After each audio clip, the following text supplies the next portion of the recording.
my name is Russell Witham. I'm a member of the ICAA and would like to share with you the architecture of my neighborhood. My enclave is in the River Oaks section of Houston, which is about 5 minutes from downtown.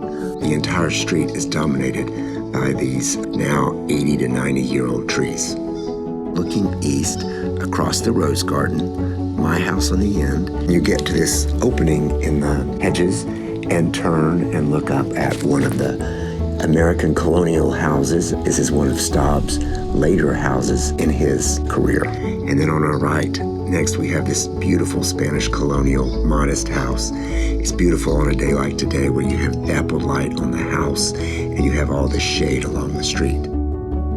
Now that you have a sense of the neighborhood, I'd like to show you some of the early sales documents. You can see the title here, A Real Home Place for the Family of Modest Income. The houses are not grand at all. You see that there's Norman, French, Spanish, English. These are the different types of architecture that were suggested be represented in the neighborhood so that there was a consistency of traditional architecture, but particularly a consistency of scale. The next house is a new house, and it was constructed for a client who really wanted to keep the character of the neighborhood. It has a 20-foot tall cornice, and the landscape is newer and growing in, but it fits into the street. Another sort of English house in character. You can see how it relates to the new house. And so I want to make a point here. This particular new homeowner wanted this new house to tie into the neighborhood, so they took their clues from the houses on both sides, keeping it modest in scale. The proportions are similar, the scale similar, the window to wall ratio is similar.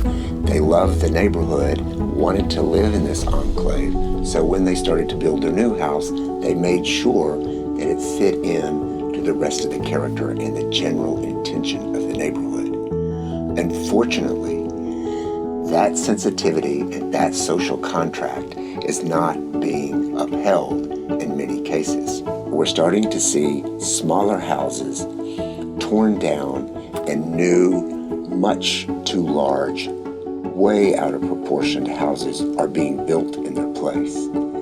So it seems odd that someone would want to buy into a neighborhood with the intention and the fabric in place, such as River Oaks, when they would come in and build something that takes away from the general ambiance and the character, instead of trying to build contemporary houses with contemporary needs that fit into the neighborhood. So I want to thank you for taking the time to take a tour of my neighborhood. Thank you very much.